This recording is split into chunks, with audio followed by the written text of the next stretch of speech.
asalaamaaleykum mbokk yi ñuy seetaan ANACIM moo ñëwaat di leen indi seen xibaar météo dinañu wéy di nemmeeku tekkaaral ci yenn goxu réew mi ci guddi tey ji jàpp ëllëg ci fajar incha allah waaye bu ngoon jotee dinañu nemmeekuwaat taw ngoonu ëllëg incha allah alxamis dinañ nemmeekuwaat taw yoo xam ne dinañu ànd ak dënnu ci boor yi bët saalum réew mi jàpp penk fii léegi ëllëg tamit incha allah tàngoor gi dinañu wéy di ko nemmeeku ci li ëpp ci réew mi dinañu dellu si waat ci xibaar yooyu waaye dañuy continuer ak animation satellite bi gis ni incha allah bu guddi tey ji jotee asamaan su xawal leer la ñu am ci réew mi ak ay niir yoo xam ne léeg-léeg dinañu doxantu si ci li ëpp ci réew mi waaye boori bët gànnaar foofu lañ nar a am ay niir yoo xam ne dinañu takku lool niir yu mën a jur ay taw incha allah ci guddi tey ji jàpp ëllëg ci fajar ci diggante bët saalumu réew mi yépp sax nag bu ñu xoolee prévision guddi tey ji dañuy finde asamaan soo xam ne léeg-léeg dina amee niir comme ni ngeen koy gisee ci naatal gi niir yoo xam ne nag dinañu gën a takku ci boori bët saalum réew mi muy Ziguinchor Sédhiou Kolda waaye sax ba Kédougou ci gox yooyee mën nañ fa nemmeeku ci guddi tey ji jàpp ëllëg incha allah ci fajar taw donte sax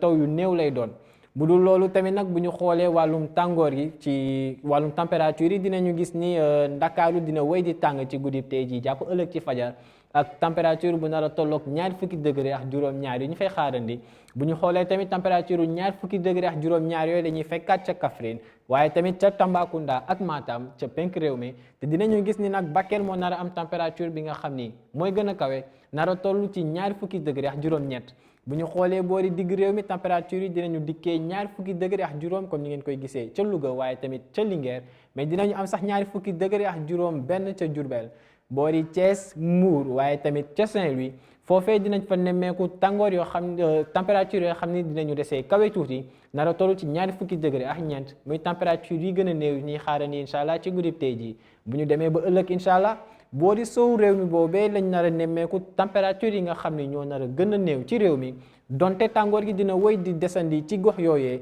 bu ñu xoolee Dakar ak Mbour dinañu am ku ci nekk fanweeri degré ak benn Thiès am fanweeri degré ak ñaar waaye tamit moom la ñuy fekkaat ca Saint-Louis fanweeri degré ak ñaar yooyee donte tàngoor gi dina desandi ci gox yooyu bu ñu xoolee tamit yi des ci digg réew mi dinañu am température yoo xam ne dinañ toll ci fanweeri degré ak juróom jàpp sax fanweeri degré ak juróom ñaar comme Diourbel waaye ca boori penk réew mi la ñuy nemmeekuwaat tàngoor goo xam ni dina xaw a jéggi dayoo tuuti ak ay température yu nar a toll ci ñeent fukki degré comme ni ngeen koy gisee ca Bakel waaye Matam moo nar a jël raw gàddu gi ak ñeent fukki degré ak ñaar yu ñu fay xaarandi bu ñu xoolee tamit incha allah ëllëg bu ngoon jotee dinañu nemmeeku ay niir yoo xam ni dinañu waliyansi ci réew mi jàpp boo di bët saalumu réew mi sax nag remonté ba Tambacounda ak Bakel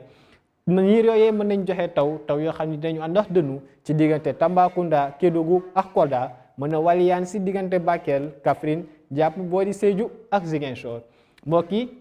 jàppale ni tekkaaral gi dina wéyandi incha allah ci guddib tey ji jàpp ëllëg ci fajar ci lii ëpp ci réew mi waaye bu ñu demee ba ëllëg incha allah bu ngoon jotee dinañu nemmeekuwaat taw ci boori bët saalumu réew mi jàpp penk taw yoo xam ne dinañu ànd ak dënnu ci diggante Tambacounda Kédougou ak Kolda waaye tamit li des ci boori Casamance dinañ fa wéy di nemmeeku taw ci guddib tey ji waaye tamit ca ëllëg bu ngoon jotee jàpp guddi incha allah bu dul loolu tamit tàngoor gi dina desandi ci réew mi rawatina ci boori penk foofee lañ nar a am température yi nga xam ne ñoo nar a gën a kawe ci guddi tey ji waaye tamit ëllëg ci digg bëccëg mbokk yi lii moo newoon seen xibaar météo ñu leen di ñaan ngeen di wéy di topp xibaar yi dikkee ci ANACIM ci xarale yi di leen dig daje ëllëg incha allah di la ñaanal jàmm wasalaam